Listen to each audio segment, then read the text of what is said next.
देखिए, कुंभ एक आस्था का केंद्र है। उसी आस्था और आध्यात्मिक या स्पिरिचुअल पावर ने 66 करोड़ लोगों को उस संगम पे, देश और दुनिया से लोगों को उस होली डिप पे, मतलब लोगों को अवसर मिला, जहां 66 करोड़ लोग आए हों। दुनिया में शायद इतना बड़ा कोई इस तरह का होली रिलीजियस कोई स्पिरिचुअल पावर हो नहीं सकती।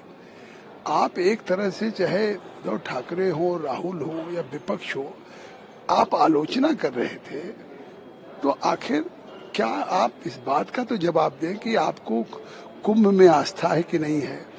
जो आप अपने को कहते थे कि प्रयाग से हमारा जुड़ा हुआ संबंध है, आप हिंदुत्व की बात करते हैं, आलोचना आप कर सकते हैं, कुंभ में स्नान नहीं कर सकते हैं।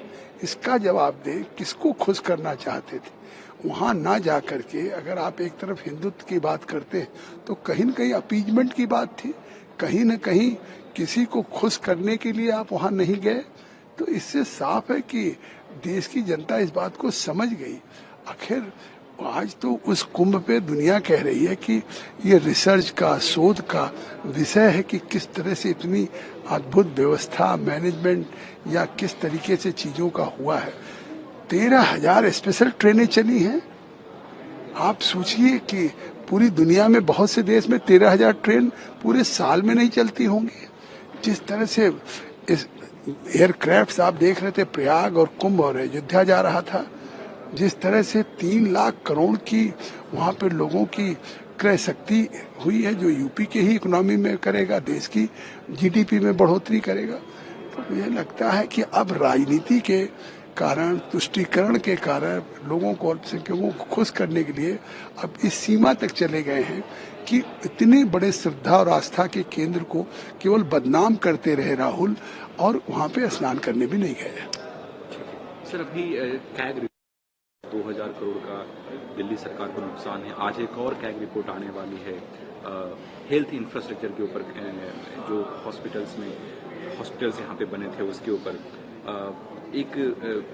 इस कैग की रिपोर्ट में ये कह रहा है कि 24 जो हॉस्पिटल्स हैं उसमें आईसीयू की सुविधा नहीं है, कहीं मोहल्ला क्लिनिक की व्यवस्था अच्छी नहीं है।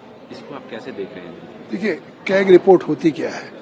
ये कंट्रोलर ऑडिटर जनरल की होती है, एक इंडिपेंडेंट कॉन्स्टिट्यूशनल बॉडी है, जो चाहे केंद्र सरकार हो, राज्य सरकार हो, जो बजट खर्च करता है, उस बजट को ऑडिट करता है कि वो बजट जिस लिए आपने खर्च किया है, जिसके लिए एलोकेट हुआ था, वो सही दिशा में खर्च हुआ, उसका सही सदुपयोग हुआ है नहीं। उसके आधार पे कैग अपनी रिपोर्ट तैयार करती है, उस पे पैरा ऑडिट बनता है, जिसपे सरकार को उसको जवाबदेह होना पड़ता है, क्योंकि कोई सरकार में है तो वो सरकार वित्तीय अनियमितता नहीं कर सकती या पैसे का दुरुपयोग नहीं कर सकती। गवर्नमेंट केवल कस्टोडियन होती है जनता की और उस पैसे की।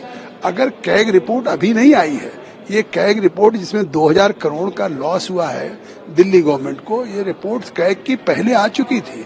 ये मोहल्ला क्लिनिक और हेल्थ की इसकी रिपोर्ट आ चुकी थी कैग की, लेकिन अरविंद केजरीवाल की सरकार ने इस कैग रिपोर्ट को विधानसभा के पटल पे नहीं रखा, और विधानसभा के पटल पे न रखने के कारण वो पब्लिक अकाउंट्स कमेटी के पास नहीं संदर्भ हुआ कि पीएससी उसको कम से कम उस पे स्क्रूटनी करती, विटनेसेस लेती, फिर अपने पैरा ऑडिट पे रिकमेंडेशंस देती, उस रिकमेंडेशंस के आधार पे कार्रवाई होती।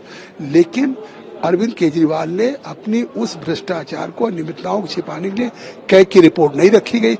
अब नई सरकार भाजपा की बनी है, अब उन्होंने कैग की रिपोर्ट एक रखी है जो लेकर के है, और दूसरी रिपोर्ट रखी जाए। अब उस पर जो प्रक्रिया है, ये पब्लिक अकाउंट्स कमेटी को रेफर होगा और वो उसकी स्क्रूटनी करेंगी, जिसमें सभी पार्टी के सदस्य रहेंगे। एक और लास्ट, शीश महल की चर्चा कर्नाटका में भी हो रही है। सिद्धरामैया हैं कर्नाटक के मुख्यमंत्री, उनके ऊपर चार्जेस हैं कि 2.6 करोड़ का रेनोवेशन उन्होंने करवाया है। अब देखिए, चाहे सिद्धरामैया हो चाहे अरविंद केजरीवाल हो, ये लोग वायदा क्या करते हैं? अगर हम सार्वजनिक जीवन में हैं तो सार्वजनिक जीवन में हमको एक सादगी, शुचिता, पवित्रता, हम जनता के नुमाइंदे हैं, हम जनता के प्रतिनिधि, जनता के सेवक हैं। तो जब आप चुनाव लड़ते हैं, जीतने के लिए कहते हैं कि हम केवल जनता की सेवा करेंगे, हम अरविंद केजरीवाल कहते थे हम बड़ी कार नहीं लेंगे, हम बड़ी कोठी नहीं लेंगे, सिक्योरिटी नहीं लेंगे। और उसके इतर आपने देखा कि जिस तरह से 54 करोड़ खर्च हुआ, अब कर्नाटका में खर्च हो रहा है, तो ये पैसे का दुरुपयोग हो रहा है।